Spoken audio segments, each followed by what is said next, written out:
Hi, ఎలా ఉన్నారు? ఈరోజు నేను సింపుల్గా టేస్టీగా ఉండే బిర్యానీ చెప్తాను.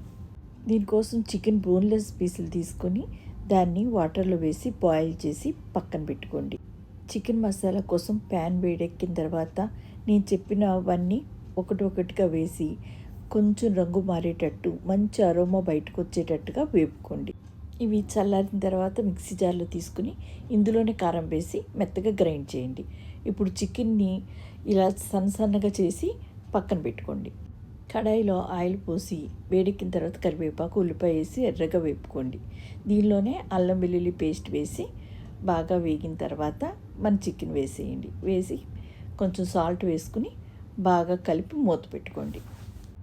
ఒకసారి మూత తీసి బాగా కలుపుకుని ఇందులో మనం మసాలా వేసుకుని బాగా కలుపుకుని మళ్ళీ మూత పెట్టి బాగా మగ్గని. ఇప్పుడు ఇందులో పచ్చిమిర్చి టమాటా ప్యూరే వేసి బాగా కలుపుకుని ఇంకొంచెం సేపు మగ్గనివ్వండి.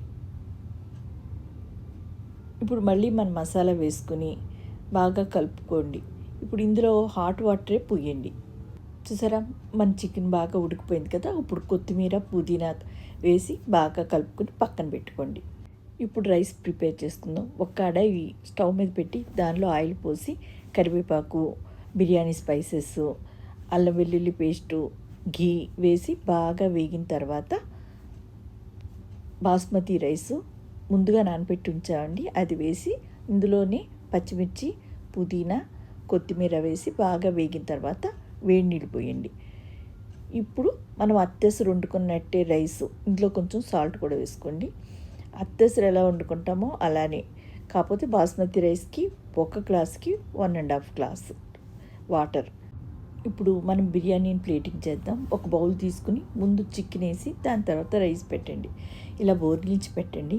మీ ఇంటికి ఎవరన్నా చుట్టాలు వస్తే ఇలా చేసి మాత్రం పెట్టకండి, వాళ్ళు ఇల్లు వదిలి వెళ్ళరు, అంత బాగుంటుంది. సో నచ్చిందనే అనుకుంటున్నాను. నచ్చితే లైక్ చేయండి, షేర్ చేయండి, సబ్స్క్రైబ్ చేసుకోండి.